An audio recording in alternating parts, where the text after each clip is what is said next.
So she looks great, even though she's got COVID.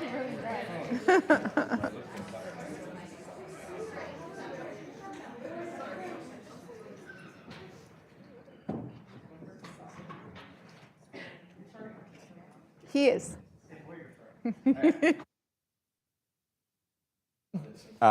Please be seated. Welcome to the American Enterprise Institute. My name is Stan Voiger. I'm a senior fellow here at AEI, and I'm delighted to host this event on the Welcome Corps together with the Niskanen Center, which is on a banner behind me, if I remember correctly. The Welcome Corps, which will let Americans privately sponsor refugees, is a major innovation in the refugee resettlement process, as many of you will know. And I'm delighted to see such great interest in the promise of private sector engagement in welcoming those most in need. Welcome to you all. Welcome to our online viewership. For our online viewers, please submit your questions to beatrice.lee@aei.org or via Twitter with hashtag AskAEIEcon. I think one person uses that hashtag, and so feel free to join him. The email address that you can send questions to, you can find on the event page, which if you're watching this, you are on, and so that should be doable. Today's proceedings will unfold as follows. After I wrap up this laundry list of logistical announcements, my co-host Denise Bell of Niskanen will provide a more substantive introduction to the Welcome Corps program and its place in the broader refugee resettlement landscape. Denise is a senior advisor at the Niskanen Center, as well as a co-founder of Welcome.us, where she now serves as senior advisor on sponsorship policy. After Denise's introduction, we will hear opening remarks by Assistant Secretary of State for the Bureau of Population, Refugees and Migration, Julieta Valls-Noyes. She is a career member of the Senior Foreign Service. She previously served as Deputy Director and Acting Director of the Foreign Service Institute and as U.S. Ambassador to Croatia, among other roles. Assistant Secretary Noyes is going through a bout of COVID-19, but she is nevertheless joining us via video this morning. After her opening remarks, we'll do a brief Q&A, so get your questions ready for that. We will then transition to the mighty panel assembled here on stage. We'll first hear from my colleague Cory Shaki, who is a senior fellow and director of foreign and defense policy studies here at AEI. Erlande Montamo, Senior Vice President of U.S. Programs at World Relief, will speak after her, and then Rosanna Kim, who is Senior Advisor in the Bureau of State Department, completes the panel. We'll have a conversation among ourselves after those opening remarks, and then we'll take questions from all of you and from our online audience. With that, Denise, please take it away. Thank you, Stan. Can everyone hear me? Excellent, excellent. Okay, good morning, everyone. And thank you for joining us again, and thank you, Stan, for that warm welcome. My name is Denise Bell, and as Stan said, I am a senior advisor at the Niskanen Center, where I head our sponsorship portfolio. The Niskanen Center is honored to co-host this event with the American Enterprise Institute and to welcome Assistant Secretary of State Julieta Valls-Noyes to speak about the Welcome Corps, especially under these circumstances. Thank you, Assistant Secretary. Since 2015, Niskanen has been one of a handful of organizations advocating for a new private sponsorship program to increase resettlement capacity and to improve outcomes for refugees. Niskanen's work informed the design and contributed to the successful launch of the Welcome Corps in January 2023. The Welcome Corps builds on a history of introducing private sector solutions to public sector needs. The ability to unleash private sector engagement is a critical component to meet urgent humanitarian needs. It is heartening and not surprising to learn that recent polling shows a bipartisan majority of Americans supports the new program. After all, since the early 20th century, Americans have routinely sponsored newcomers, helping to fund refugee resettlement to the United States. Faith-based communities have been the traditional backbone of this effort, and I'd note here, the Welcome Corps opens up new opportunities for geographic participation for them. The Welcome Corps draws on best practices and lessons learned from other U.S. sponsorship programs. For example, it builds on the Reagan-era private sector initiative, which resettled more than 16,000 refugees with private funds. It builds on the Sponsor Circle program for Afghans, which was stood up in October 2021 to assist Afghans evacuated to the US, and it builds on co-sponsorship programs that for so long partnered Americans and resettlement agencies in welcoming refugees. And now, most recently, Americans have demonstrated overwhelmingly that when given the opportunity to sponsor, they will. Humanitarian sponsorship programs have provided safe passage to more than 200,000 newcomers from Ukraine, Cuba, Haiti, Nicaragua, and Venezuela. This durable support for sponsorship over dozens of decades now has come full circle with the launch of the Welcome Corps. At heart, the Welcome Corps unlocks barriers to American generosity to welcome. Americans should not be artificially limited in their charitable potential to welcome newcomers. Rather, they should be supported and empowered in their willingness to contribute solutions to meeting our humanitarian and national security interests. Sponsorship, as I like to say, is a humanitarian and civic act of service. It's important to remember, under the Welcome Corps, small groups of Americans sponsor refugees by taking on the logistic and financial responsibility of resettling them to the United States. Sponsors and newcomers are equipped with tools, resources, trainings, and expert support and guidance to set them up for success. Sponsorship serves multiple benefits, to name just a few. It expands resettlement capacity by tapping new private sector resources. It contributes to better long-term integration outcomes. It stimulates civic participation and community connectedness. It extends the geographic range of resettlements. And it builds a deeper bench of advocates for welcoming newcomers. Private sponsorship programs across the globe have demonstrated success. Research on the Canadian model, for example, shows that sponsorship enhances refugee employment outcomes and other integration. It's important to remember that the Welcome Corps is a complement, not a replacement, to the existing resettlement infrastructure. It reflects an investment by the US government to not only rebuild the resettlement program, but also to catalyze a more dynamic, resilient system. The work of resettlement agencies, state refugee coordinators, state refugee health coordinators, and multiple other state and local actors and community-based organizations are essential to the private-public partnership powering traditional resettlement in the US. A consortium of resettlement agencies and other nonprofit organizations with expertise in refugee protection and welcome are collectively implementing the Welcome Corps in partnership with the State Department. But they are not alone.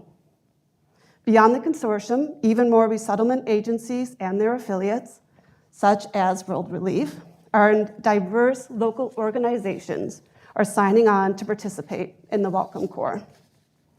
If the standard resettlement model is a public-private partnership, the Welcome Corps radically scales up investment of the private sector.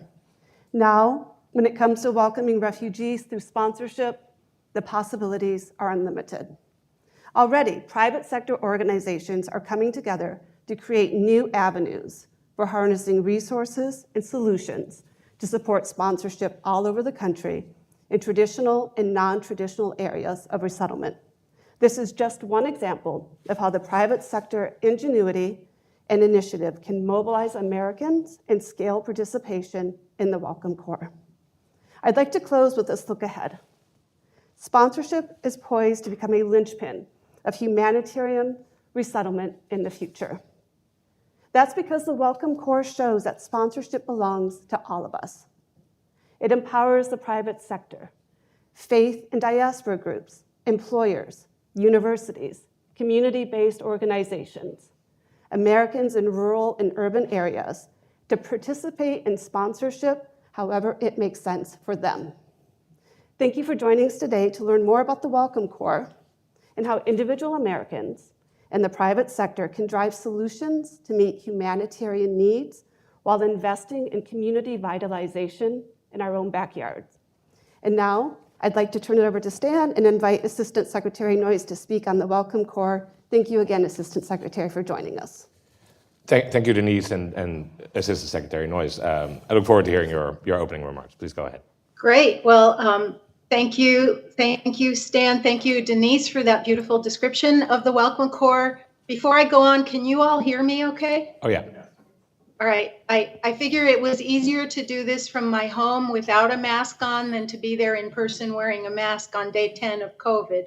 But I thank you for the flexibility. I had really been looking forward to this event, and I'm disappointed that I couldn't be there in person with you, but it's probably better for everyone that I'm doing this from home.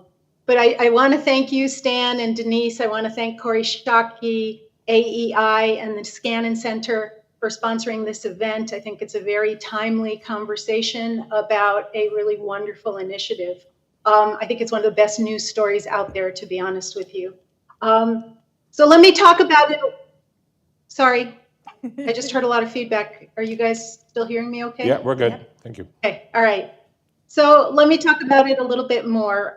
This past January, we rolled out at the State Department in collaboration with the Department of Health and Human Services, the Welcome Corps, which is, as Denise just mentioned, a private sponsorship initiative that enables everyday Americans to get directly involved in sponsoring refugees for resettlement in our country.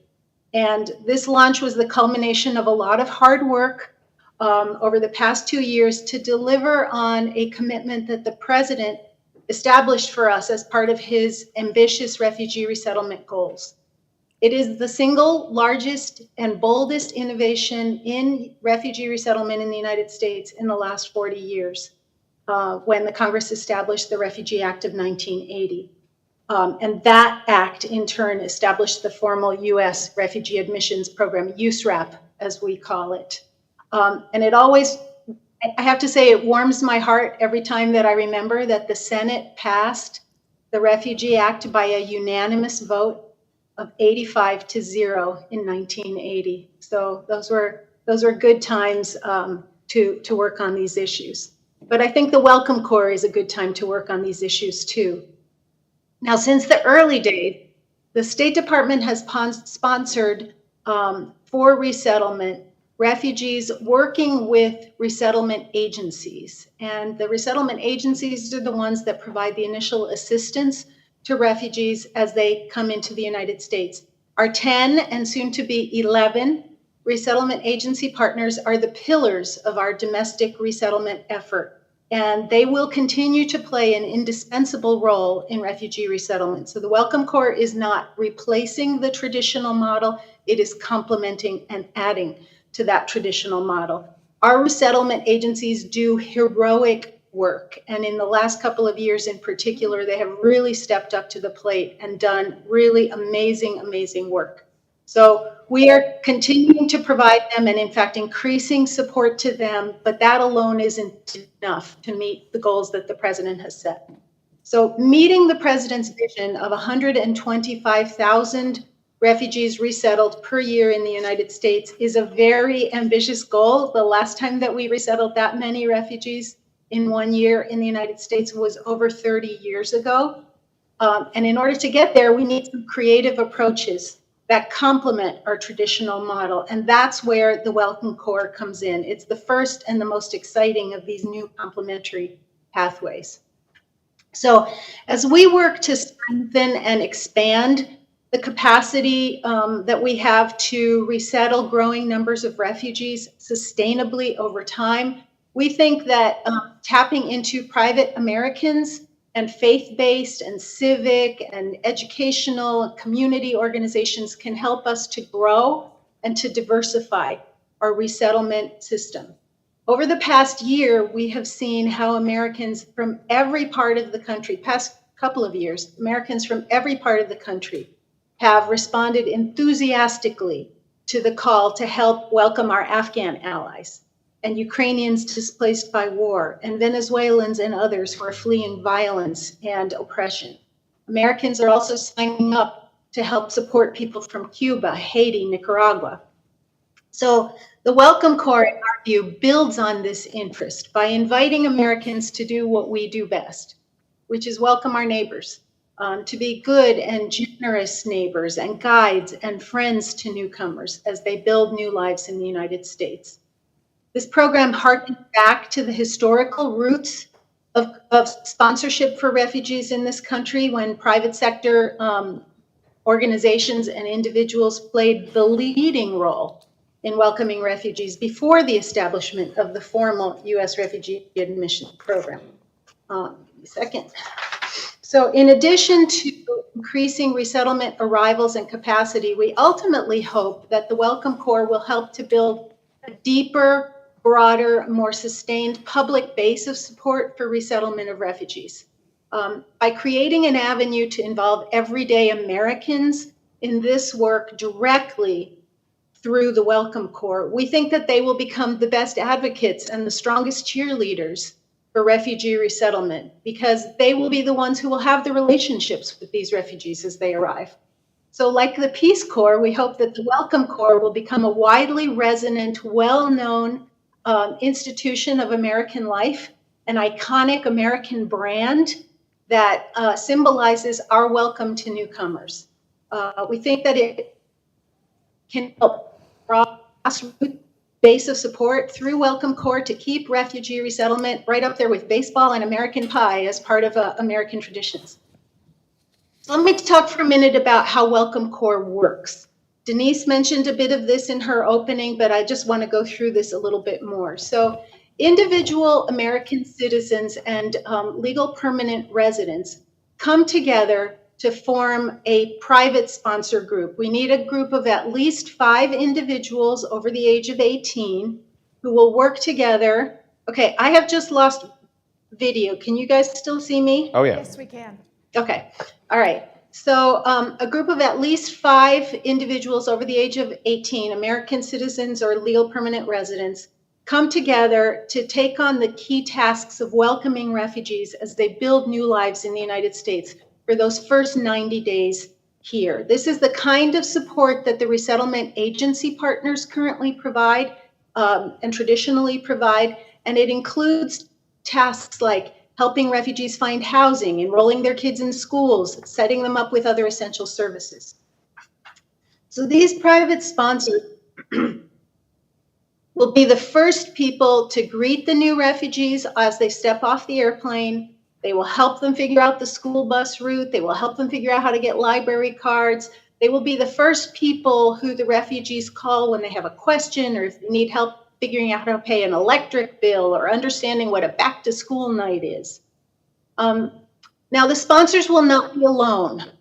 They will have the support of partner organizations and a national network of fellow Welcome Corps sponsors. We are also funding in PRM a consortium of organizations with expertise in refugee resettlement, in protection, and in welcome, who are on hand to provide training, support, advice as these groups work with their refugees who they're resettling and work with them on their sponsorship journey. So that support structure will make it possible to resettle refugees even in communities where our resettlement agency partners don't have affiliate offices. And that's one of the things that I most like about Welcome Corps is it really democratizes resettlement and allows us the ability to put refugees anywhere in the United States where there are people who are willing to welcome them. And that is a critical innovation in a time when so many Americans and others are facing critical shortages in affordable housing. It is a big, big help. So those first 90 days, they are really critical for refugees and the success in their resettlement and in their getting used to their new home. The more support they have in that period, the easier it is for them to achieve what every refugee really wants, and that is self-reliance. The first step to real successful integration for refugees when they arrive in their new communities is meaningful employment. So I have spoken with private sector companies across the country who have told me consistently that they are committed to hiring refugees. And furthermore, those who have hired refugees want to hire more refugees. They find them reliable, dependable, hardworking. And they really have said, without exception, that hiring refugees employees have made their companies stronger. So it's a good business decision in addition to being a humanitarian decision. So let me give you an example of that. In 2005, Hamdi Ulukaya, who is the immigrant son of Kurdish sheep herders, bought a former Kraft food factory in upstate New York. When he publicized his decision to hire refugees to work at this factory to produce that thick Greek-style yogurt that he remembered from his childhood, he faced some backlash and he even got some death threats. So what did Hamdi do? He opened a second factory in Twin Falls, Idaho, and staffed that one with refugees too. Today, Bonnie Yogurt is the #2 selling yogurt in the United States. And Hamdi credits the success of his company to the dedication of his refugee employees. He also founded the Tent Partnership for Refugees, which recruits major global and American corporations to hire, train, and mentor refugees. And Hamdi and every other Tent member will tell you what private sector employers have told me across this country, which is that hiring refugees is not charity, it's good business. So, returning to the welcome, we are working to scale it up as quickly as possible on a sustainable timeline. So we're launching it in 2 phases. In the first phase, which is now open, we will get private sector sponsor groups to submit evidence that they have raised sufficient funds and completed the training and that they have gone through the necessary background checks and vetting and completed a detailed resettlement plan. Once our partners, the consortium that I mentioned earlier, certify that information and carry out that vetting, we match this group with a refugee who's already in the USRAP pipeline. So we are already making matches. We are already connecting sponsors, private sponsor groups with refugees who were already on their way to the United States. And in fact, we are looking to finalize the very first match next week. And we will welcome our very first privately sponsored refugee case by early June. It is very exciting. So in the second phase, which we will launch later in the year, private sponsor groups can identify and refer specific refugees who they would like to sponsor for resettlement.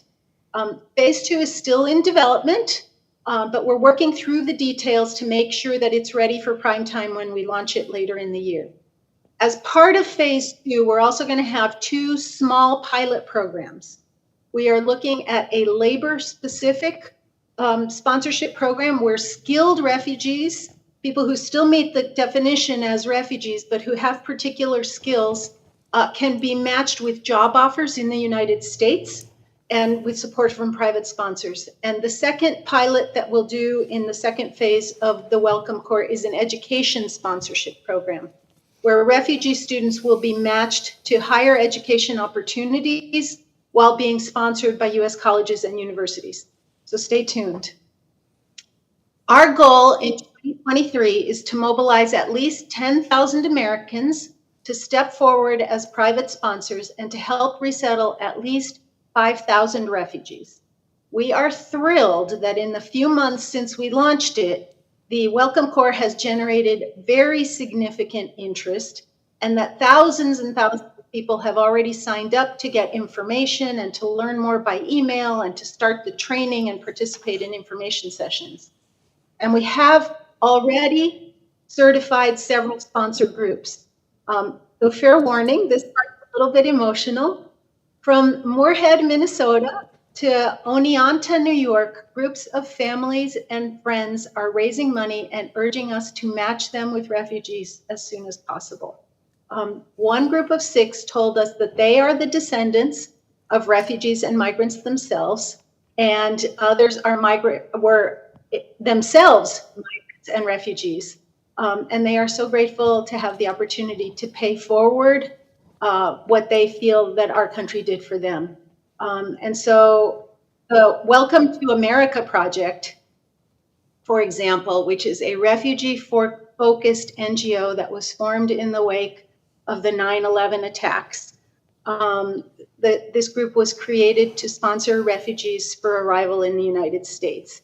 And the president of the organization, I met with him recently, and he told me that the very first family that Welcome to America NGO sponsored for resettlement in the United States 20 years ago has now signed up to be a Welcome Corps sponsor for another refugee family. I was very moved when I heard that.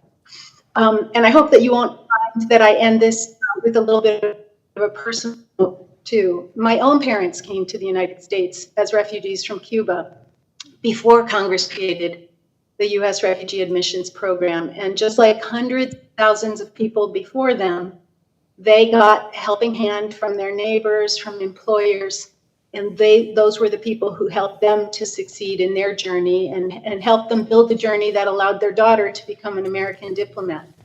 You know, they were fleeing persecution and oppression. They relied on the generosity of Americans, and they built new lives. So for that reason, I have chosen to dedicate my life to public service as a way of repaying that debt of gratitude to this country and to everything that we did for my parents and for other families like ours.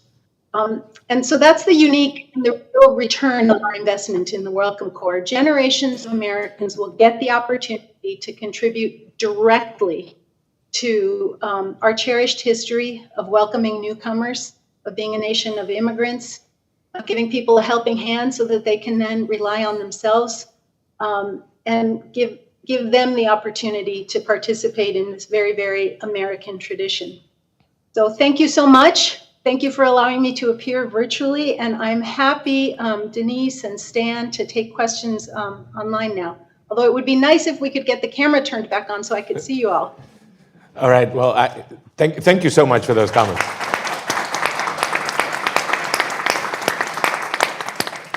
I'm not sure I can help with the camera, but I can definitely get you a few questions. So let's do that. Let's do it. I'll go first myself.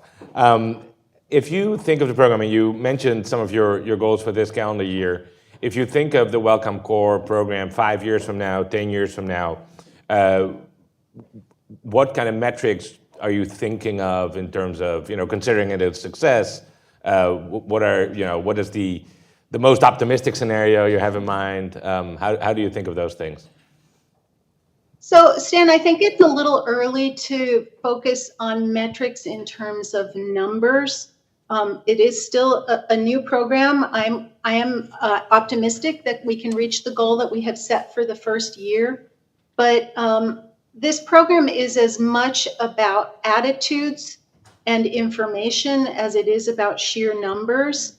I think if we can continue to have private sponsors welcome thousands of refugees every year, starting at this base of 5,000 in the first year and maybe building up a bit over the next 5 to 10 years, I think that's a big success. But the other part of it really is expanding the knowledge of refugee resettlement and increasing the breadth of places, the reach geographically of places where we can resettle refugees, because I really do think that one of the advantages of Welcome Corps is that we can, through private sponsors, place refugees in cities where we don't have resettlement agency affiliates, even in rural communities. And in fact, we've got some applications that we're processing now to resettle refugees in rural communities.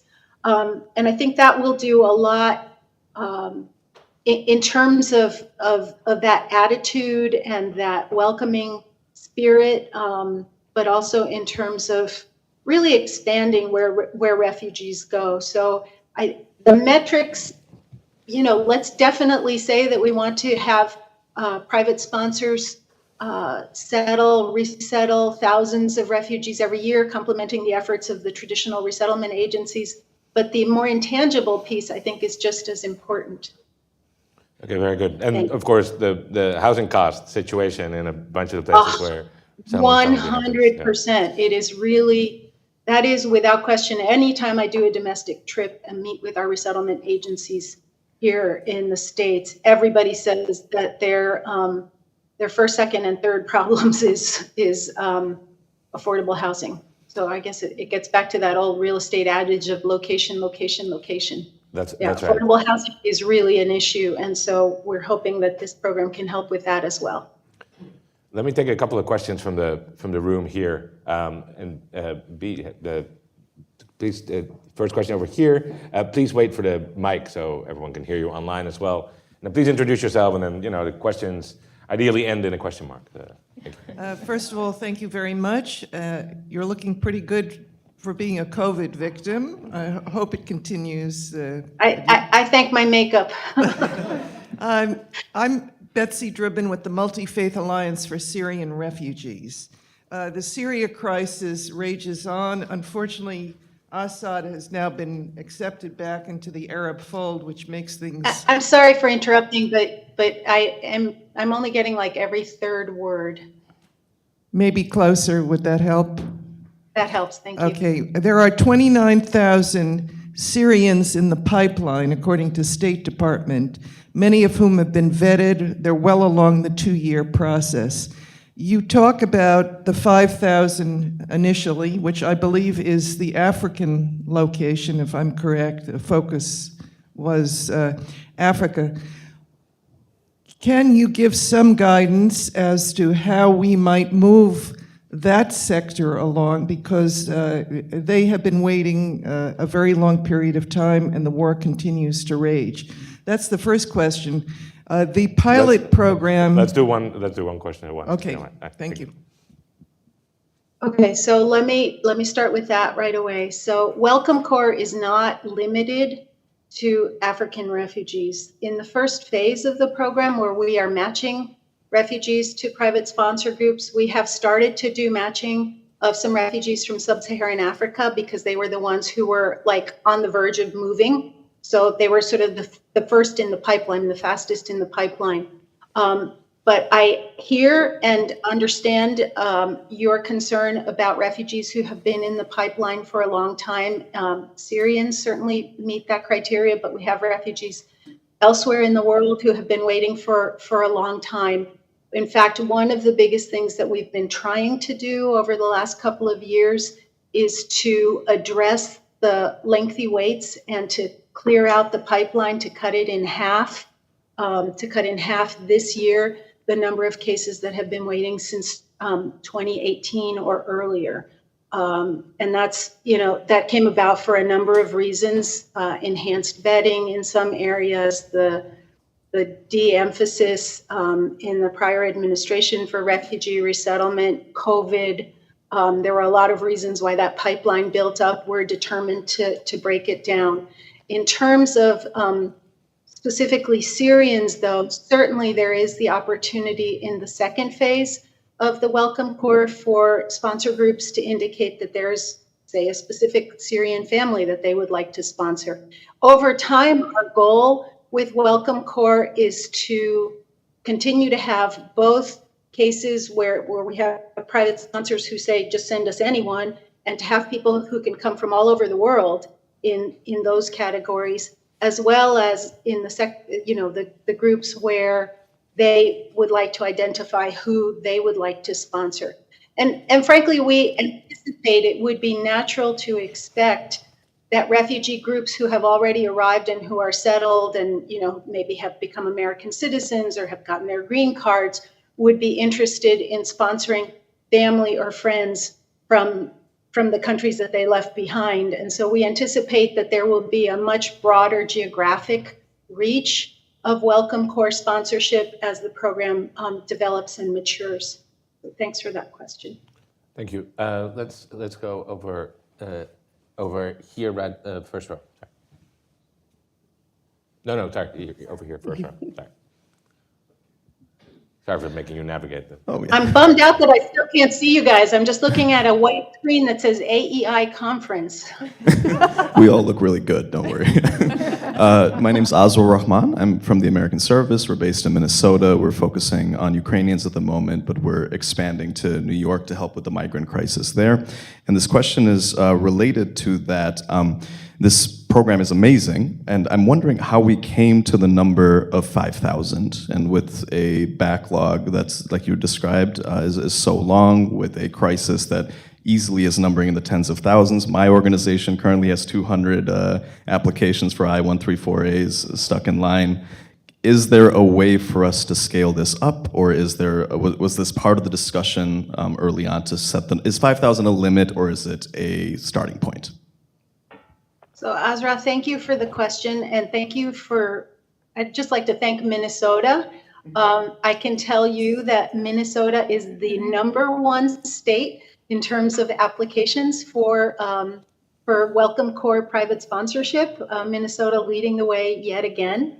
And thank you so much for what your organization does. And how did we come to 5,000? We set a modest goal, an achievable goal for the first year, because we wanted to make sure that we could meet it.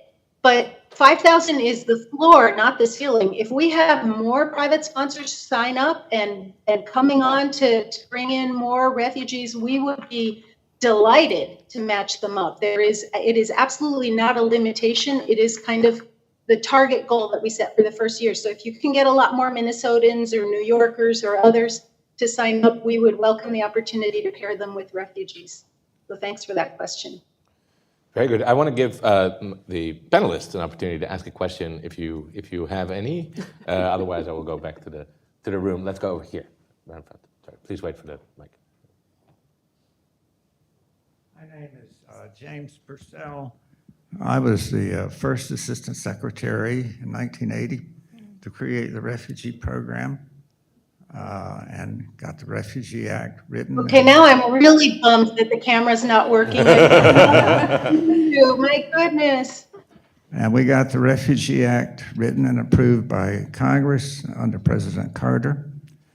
We brought many millions of refugees into this country. Our first consultation with Congress was for 500,000 that year. We started late in my term to try to initiate a private sector program, and it was mentioned earlier we had about 16,000 under Reagan. That was my team's effort as well. I went on to be the Director General of IOM, the UN Migration Organization.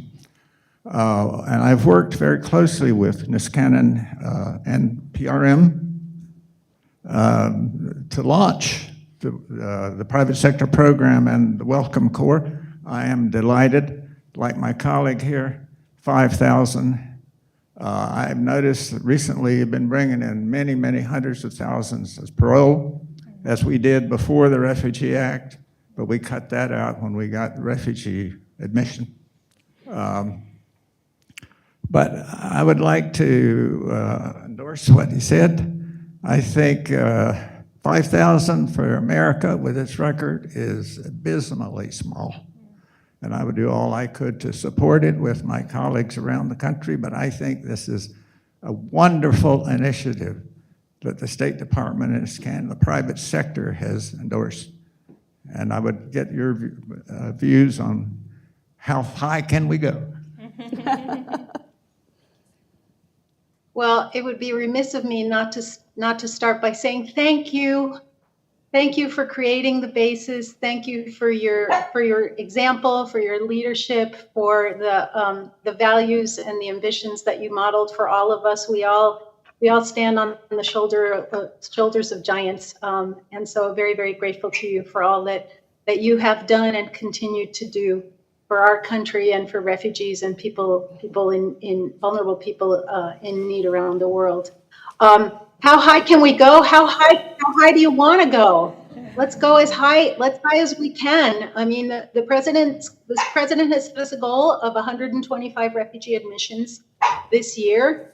We are making steady progress to hit those numbers. We're not there. We're not going to hit them this year, I will confess, because there was a lot of building that we needed to do after the last 5 years. A lot of resettlement agencies, government agencies had let people go, had vacancies. So we have been rebuilding. We have been streamlining, modernizing our processes, doing more to speed up the way that we do vetting and to speed up the way that we do other kinds of processing like medical exams. And, refugees, as you know, are the most highly vetted migrants to come to our country. And so it does take time but we are determined to cut the amount of time that it takes to process them, which is currently about an average of 2 years. We want to cut that down to 6 months or less. And in some of the more recent cases that we have brought on board, we have cut the processing down to 4 months. So that's our goal. We're working very hard towards that. We're also rolling out innovations like Welcome Core.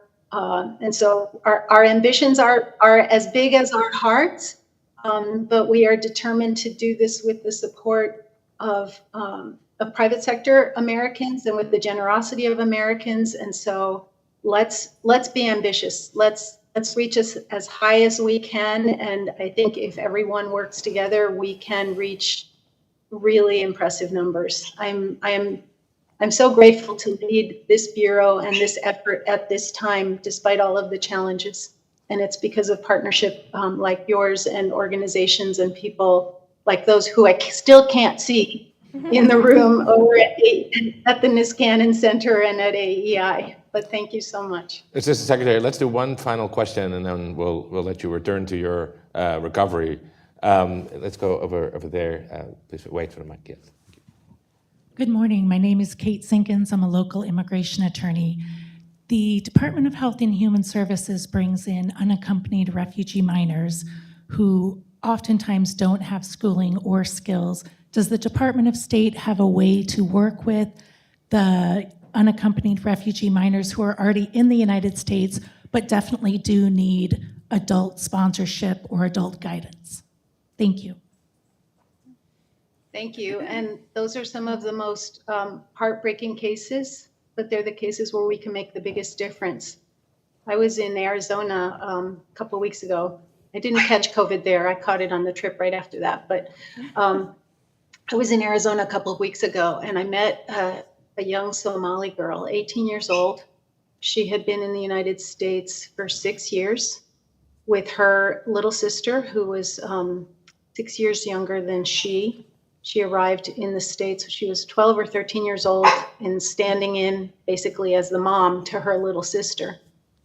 And arrived here, was placed in a foster care home, in a foster home with a Somali family, and has been really thriving with the support of this foster family, with the support of Health and Human Services, and with the local community. And they recently were able to locate her mom. They had been separated during the war, but they were able to locate her mom and now have a petition in, and we're all working very, very hard to reunite this family, this mom and these two girls who haven't seen each other for 6 or 7 years. But yes, we do work especially closely with Health and Human Services and with local service organizations and service providers, with faith-based communities, to provide those enhanced needs that children who are, of course, the most vulnerable refugees, to get them the support, whether it's psychosocial support or tutoring or expanded English classes, medical care, to get them the very special support that they need, and to try and do that to the largest extent possible with culturally appropriate foster placement and emotional support, because they really need it. And it is an extraordinary honor to be able to help in cases like those. So thank you for your question. Thank you so much for that, and thank you for joining us this morning, Assistant Secretary Noyce. You're off the hook. Thank you. It's been an honor. I'll drop off now. I leave you in the extraordinarily capable hands of Rosanna Kim, our senior advisor, who I understand will be participating on the panel with all of you.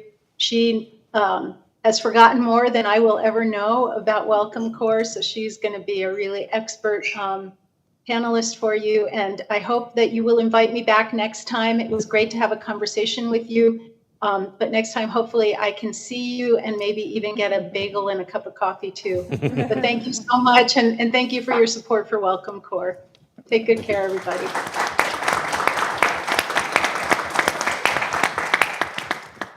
All right, thank you. Corey, what do you think? So I would make 4 quick points.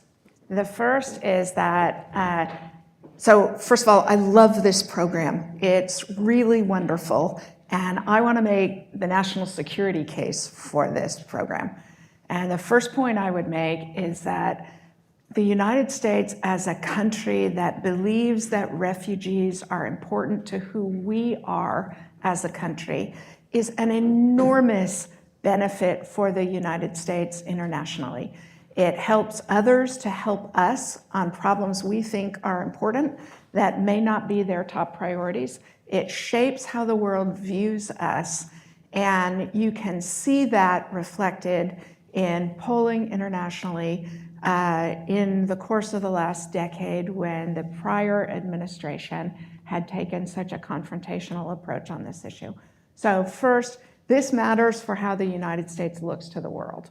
Second point I would make is that who we are as a political culture is a people who don't leave things to our government to fix. The vibrancy of civil society in the United States is the superpower of our success. Ernest May from the 9/11 Commission once told me that the biggest mistake he thought the United States government made in the aftermath of 9/11 was not trusting Americans to help. That encouraging Americans into a passive posture to let the government solve this problem was the biggest mistake we made. And a reinforcing point about how much American civil society matters. The American government is incredibly stingy on foreign assistance. We give some of the least amount of foreign assistance of any developed country, but Americans are incredibly generous. And America, the United States, as a country, is the world's most generous provider of foreign assistance. We just don't do it through our government. And so that this program builds on the dynamism of American civil society and desire to contribute to making our country a better place and making the world a better place is fabulous. The third point I would make is that refugees also make the United States safer. The Niskanen Center has done a number of really important studies on this. Communities that sponsor large numbers of refugees, crime rates go down. Communities knit more tightly together. We are a safer country because we admit refugees, and we are a more dynamic economy because we admit refugees. The last point I would make is there is a particular subset of refugees that we in the United States have broken faith with, and those are Afghan refugees. And we need to do a whole lot more, and the State Department needs to restore the promises we made to Afghans who believed in us, believed in what they wanted for their country and we wanted for their country. And I'll stop there, Stan. Thank you, Corey. Any responses to Corey's comments or anything? I think in the interest of time, happy for it. So. Okay. Well, let's then first go to Arielande, who's here. I'll with share World my Relief. written Okay. remarks. Thank you for having us here. It's a privilege to be part of this panel. World Relief is a global Christian humanitarian organization that's been providing sustainable solutions to the world's greatest problems for almost 80 years. We partner with churches and community leaders in the United States and around the world to bring hope, healing, and transformation to vulnerable communities affected by disaster, extreme poverty, violence, and mass displacement. Our story began when Park Street Church and the National Association for Evangelicals founded us to respond to the displacement crisis in Europe after World War II. In the late 1970s and early 1980s, we responded to the influx of Vietnamese and other Southeast Asian refugees arriving to the US after the fall of Saigon. This work was initiated by Grady and Evelyn Magnum, a missionary couple who had served Christian Missionary Alliance churches in Vietnam for many years. They called upon the U.S. Church to welcome refugees in their communities. When they ran out of CMA churches, Evelyn picked up the NAA member directory and began calling NAA member churches. Eventually, this work was grafted into World Relief, and we became one of the 10 formally recognized refugee resettlement agencies. Since then, we have welcomed over 300 refugees in the United States. As a faith-based organization, World Relief draws inspiration from the Bible's teaching to care for vulnerable populations, including refugees and immigrants. Throughout the Bible, there are numerous examples of welcoming the stranger, including in Leviticus 19:34, which states, "The foreigner residing among you must be treated as a native born. Love them as yourself, for you were foreigners in Egypt." We believe that our calling to care for and welcome immigrants, and we work tirelessly to provide them the support they need to thrive in their new communities. World Relief has a long history engaging churches in caring for refugees through the programs like Good Neighbor Teams, which partner with newcomer families to welcome and walk alongside them as we resettle in the U.S. We believe that Welcome Core program has the potential to expand these opportunities to more people and churches, especially those located outside of the resettlement organization's parameters. This program allows private sponsorship groups to play an active role in welcoming and integrating refugees into our new communities.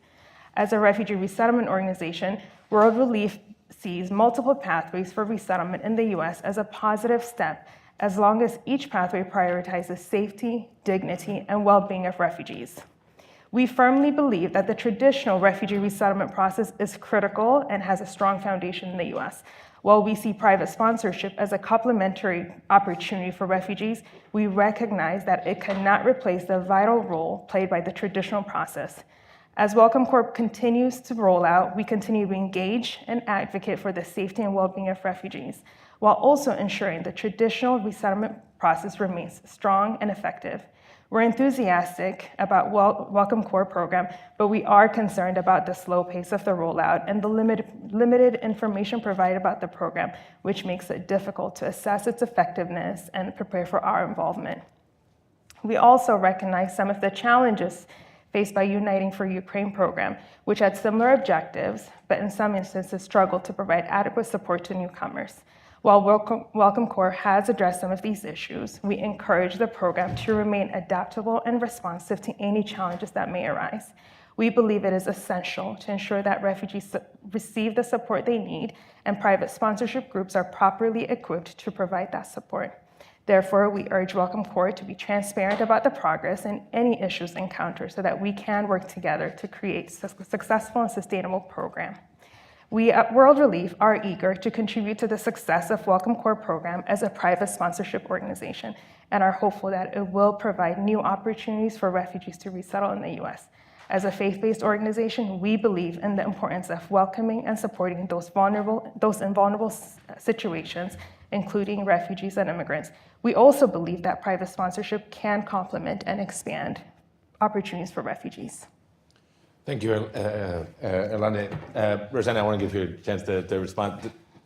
Also, perhaps for some people in the audience, it may be helpful to explain what the difference is between Welcome Core, Uniting for Ukraine, and the resettlement process for Afghans. Sure, Yeah. sure. Well, thank you so much. It's great to be part of today's conversation. I know I'm pinch hitting for the Assistant Secretary, but it's an honor to be part of this event today. So let me talk a little bit about the way that we thought about designing the Welcome Core and how it compares to the humanitarian parole programs that have been referenced in this conversation, Uniting for Ukraine, the process for Cubans, Haitians, Nicaraguans, and Venezuelans, and how we approach the Welcome Core learning from these programs that have been stood up over the past few years. So the parole programs were built with a very specific purpose, right? To help rapidly bring people to safety, whether it was those fleeing the war in Ukraine or those fleeing humanitarian crises in the Western Hemisphere.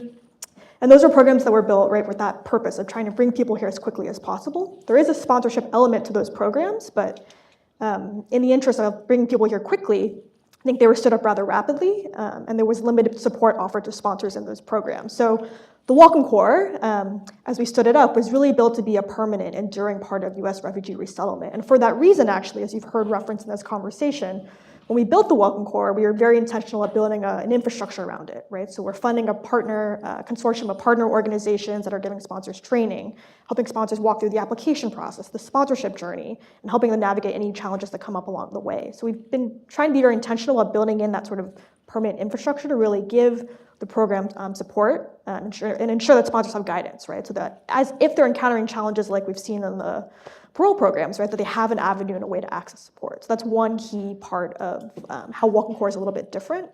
The other I would say as well is we've built in oversight and monitoring of private sponsors, right? We know that we want to ensure that sponsors are committing to the work that they have been called to do through this program, and that we're building in ways that our partners are going to be checking in with sponsors, checking in with sponsored refugees, making sure that things are going well in this program, and addressing any challenges that come up that need a response. So I think that's one really key and important element of this program, that this is meant to be a way for sponsors to be involved in welcoming people who are permanently being resettled in the United States, right? And so we want to make sure that that process of integration and support is going smoothly. So that infrastructure piece is really critical and a key difference of how we thought about designing the Welcome Corps.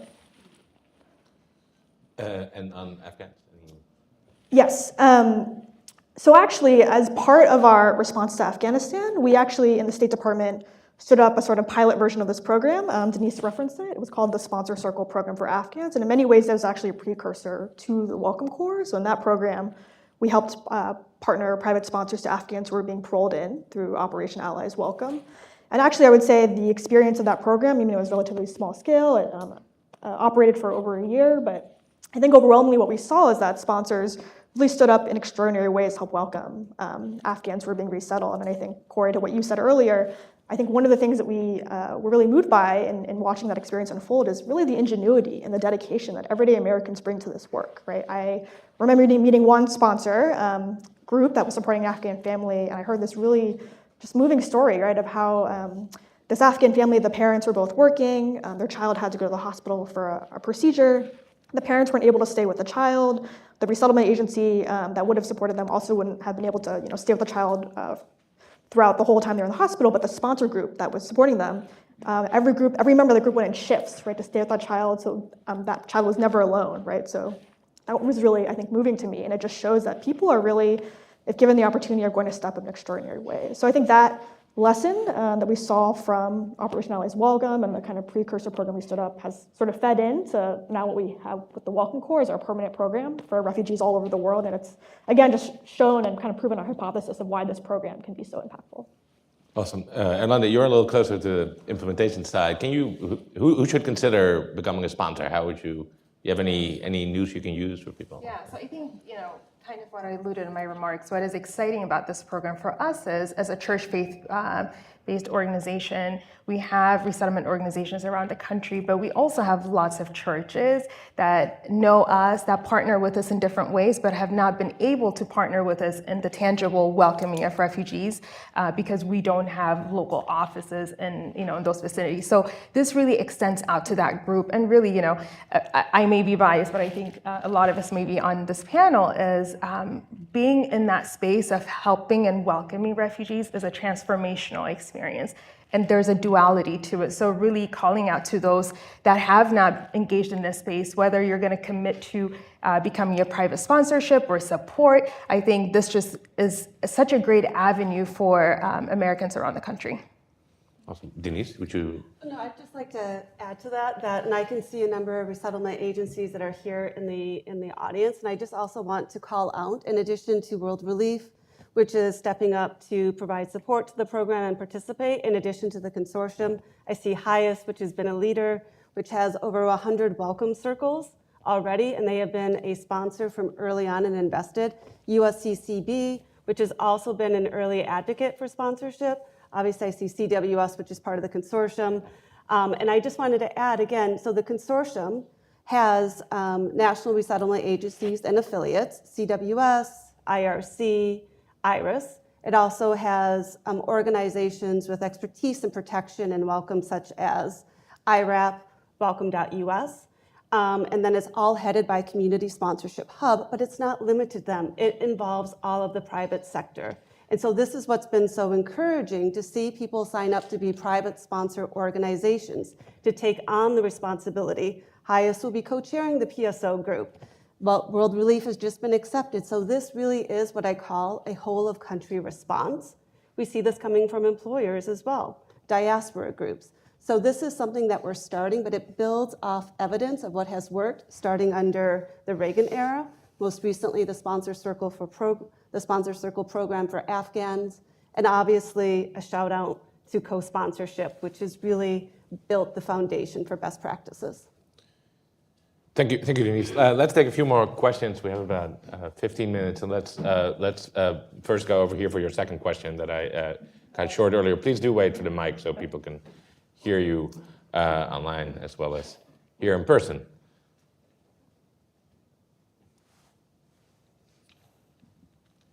Ms. Kim, I wasn't clear about whether or not the 5,000 meant for the entire year or just the sub-Saharan tranche, and that there would be more added to that for the next iteration on this. Could you clarify? Sure.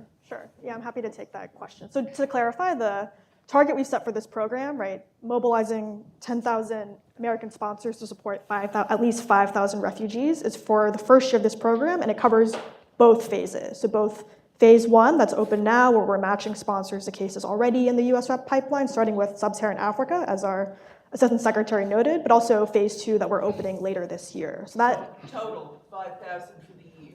yes, Sorry, for people this can't hear you if you don't have a mic. Sorry. for this calendar year, 2023. But as the Assistant Secretary said, that's just the floor. It's not the ceiling. And so that's where we're starting with this program. We wanted to set an initial target to kind of mobilize and rally around. But if more Americans sign up to become sponsors and we're able to exceed that 5,000 figure, we in the State Department will make every effort to match more Americans to refugees. So again, that's just the floor, not the ceiling. Thank you very much. Let's go over there. Yes. Sorry. Thank you very much. My name is Ben Kruger. I'm with Deloitte, and I'm currently working on immigration-related projects. So I've learned a lot about general space, specifically related to Afghanistan. So my question, building on what Corey Shockey mentioned, what is the concern, or what have been the actions taken to take the point of view of someone who's going through this process themselves, who might be applying for parallel programs, like they might be processing through the special immigrant visa program, but also apply and be going through USRAP and maybe also exploring Welcome Corps? Is there a lot of sort of deconfliction and work to make sure that people who are further along in one backlog are progressing that way, and that there's no confusion for people who are applying through different avenues? Thank you. Sure. Should I go ahead? Yeah, please go ahead. Yeah, so thanks for the question. So we have really thought about designing the Welcome Corps, and especially the second phase of the Welcome Corps, where sponsors can actually identify specific refugees and refer them to the U.S. Refugee Admissions Program. We've tried to think about it as being complementary, right? Both to the way that the U.S. Refugee Admissions Program currently works, as well as other immigration pathways. So it's really not meant to be a way to create confusion or circumvent other immigration processes.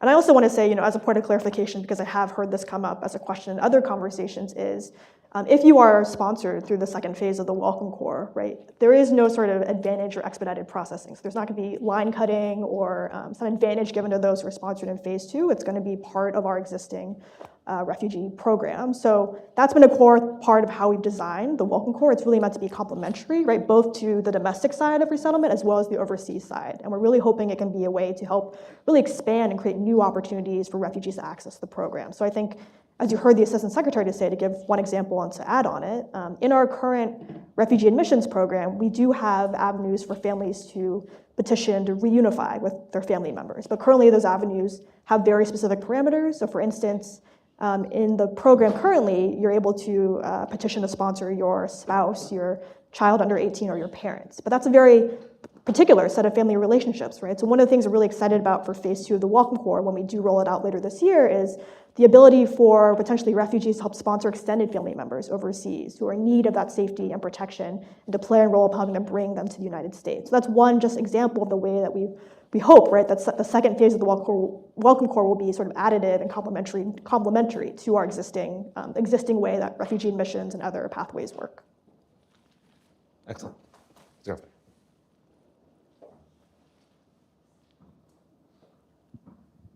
Thank you. My name is Kadis. I'm coming from ECDC, Ethiopian Community Development Council. ECDC is celebrating this year 40 years anniversary, as you know. I'm a volunteer for this program for ECDC. I have some questions. First of all, I need to thank for Welcome Corps website is good to help our community by day to day is for the training and everything. So my question is, one group, how many times can be the sponsor? Some people, they are coming to be the first kind sponsor, and they need to have the second families too. So how many times they can be the sponsor? Thank you. Rosanna, Sure. you wanna take it? Yeah. Yeah, I'm happy to take that. So in the Welcome Corps, right, I think we encourage sponsors to sponsor, right, in line with their capacity. But there is no limit, right, on how many times you can sponsor. And in fact, I think we're really excited to see people become repeat sponsors, as we've seen around the world in other countries that have stood up similar sponsorship programs. So really, I would say the main criteria is, can you sponsor that family that you're supporting for the full time and duration of your commitment, right, which is that first 90 days? As long as you're able to meet that commitment, right, and once that sponsorship period ends, if you're able to demonstrate kind of continued capacity and ability to support families, you can sponsor again. So there is no hard constraint. Really, it's really about, can you provide those critical services and supports well, right, to that first family, and can you do so again, and just being able to demonstrate your capability throughout this process. Very good. I'm going to ask a couple of online questions, some of which are, I think, most suitable for Rosanna. Rosanna, here's a question from Nayla Rush, who's with the Center for Immigration Studies. She asks, what happens if sponsors change their mind? Who's following things up? We hear stories of Ukrainians not being mad assisted by their sponsors. Sure, great. It's a great question. So I'd say there are really two pieces of this when we thought about designing the Welcome Corps. So the first is the application process, right, that we're using to help certify sponsors. And that is really a process that's intended to really test and certify the commitment, right, and the ability of sponsors to do this work well. So as part of the application process, even at the front end, in addition to kind of baseline requirements like, passing a background check, completing baseline training that helps educate you of your roles and responsibilities, we're asking sponsors to complete what we're calling a welcome plan, right? And it's essentially a really detailed resettlement plan for how they can provide all the same types of services and supports that our resettlement agency partners would normally provide. So really at the front end, right, we're really testing and ensuring that sponsors, they understand what they're signing up for, which is not an insignificant commitment, and they've come up with a really well thought out plan to deliver on that. So that's the front end. On the back end, I think, again, it speaks to this point I was making earlier about building a dedicated infrastructure around this program. So we have partners that are not only providing support to sponsors, but helping to oversee and monitor sponsors. So if for any reason there is an issue that arises, let's say there's a breakdown in the relationship between the sponsor group and the refugee, which actually I will say, looking at trends around the world where other countries have sponsorship programs, it's actually very rare that happens. So we're optimistic it'll be the case here. But if it does happen, our partners will work to remedy the situation. So maybe they'll reallocate that refugee to another sponsor group. If need be, we can reassign that refugee to a resettlement agency in the area if it's appropriate. But really, at the end of the day, we're going to make sure that every refugee sponsored through this program is getting the support that they are entitled to through as a refugee being resettled in the United States. So that's really core to this program. There won't be people kind of falling through the cracks. We've really tried to think about, again, building a dedicated infrastructure on this program to give us confidence, right, that sponsors are able and ready to do this work. Another question here, and I'll rephrase it a bit. I shared a concern from Gretchen Ferry-Shea. She points out that the earlier presentation highlights some of the differences between the current and the previous administration on this issue. And she is concerned, I think, some of you probably are as well, about making sure this program remains in place and receives bipartisan support. How are you thinking about that? And I think everyone should feel free to weigh in on this one.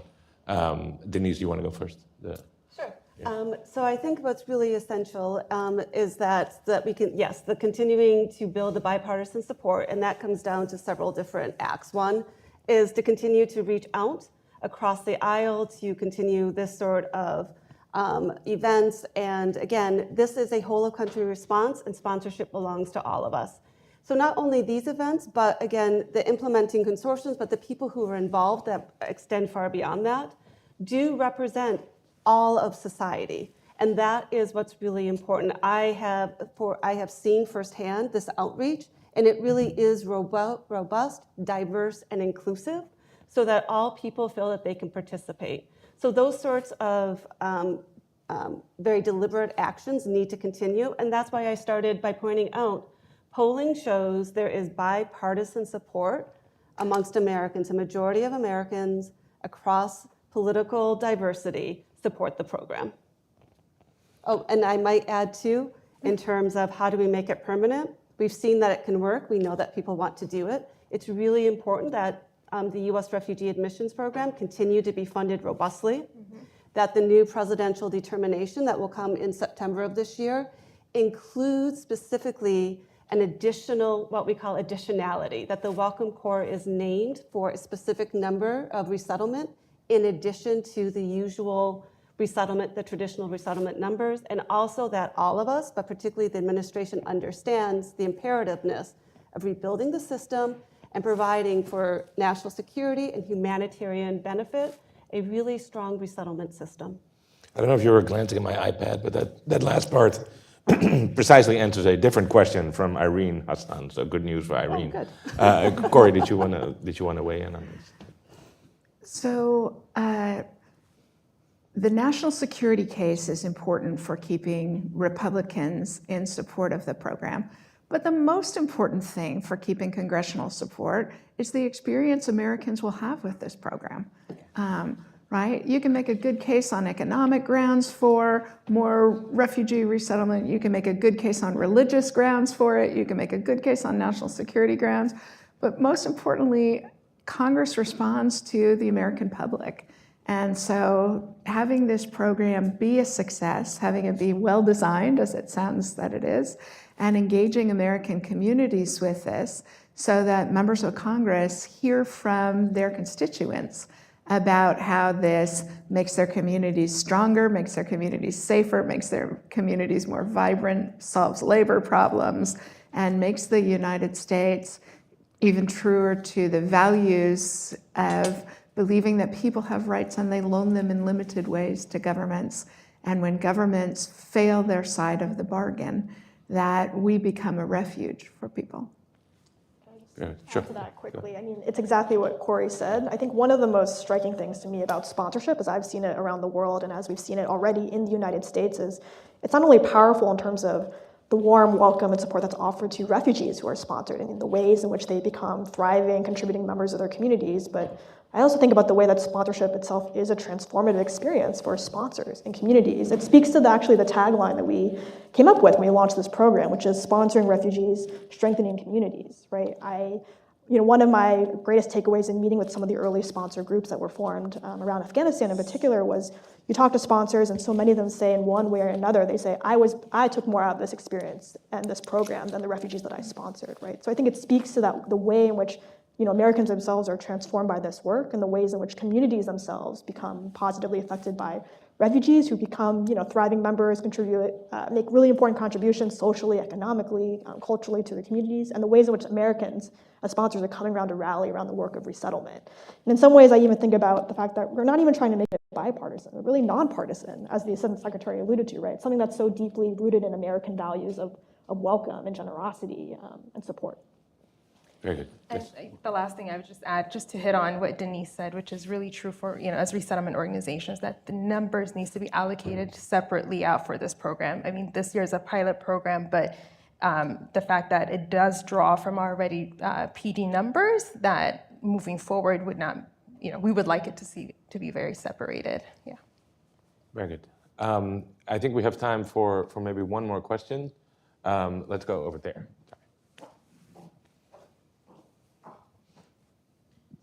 Thanks, Miro Marinovic. I'm with Hayes.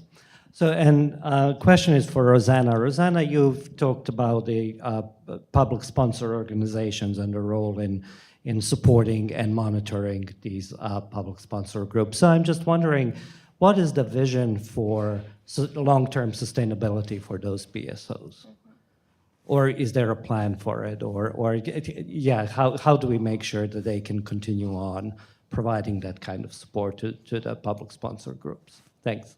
Sure, thanks. Well, Mira, you talked about private sponsor organizations. So in the Welcome Corps, alongside private sponsor groups, we're also hoping that organizations, themselves will step forward to participate in Can you clarify for some of the audience what PSOs are? Sure. Like So their current role? a PSO can be sort of any established or incorporated organization in the United States that's committing by joining the Welcome Corps to help mobilize its own affiliated private sponsor groups and or providing support to groups, whether they're mobilized by the organization itself or they're assigned groups through the Welcome Corps. So this is a really important part of how we thought about building out the Welcome Corps and the ecosystem of organizations that we hope will come on board. As everyone on this panel has said, I think one of the strengths of the Welcome Corps, we hope, right, is that it's going to invite in a range of vibrant civil society organizations, faith-based, community-based, veterans groups, diaspora groups, right? So we're really excited about the way that these groups can now get involved through the Welcome Corps.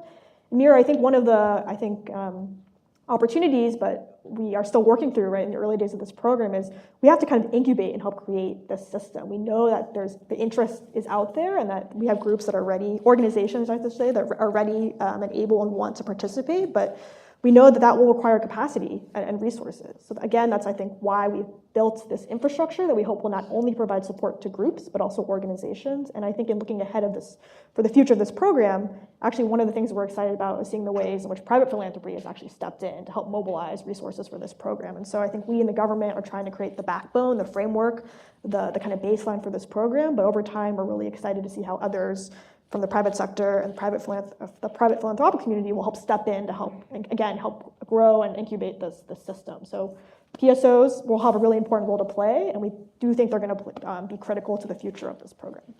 Well, on that note, thank you all for coming today. Thank you to our wonderful panel, and enjoy the rest of your day.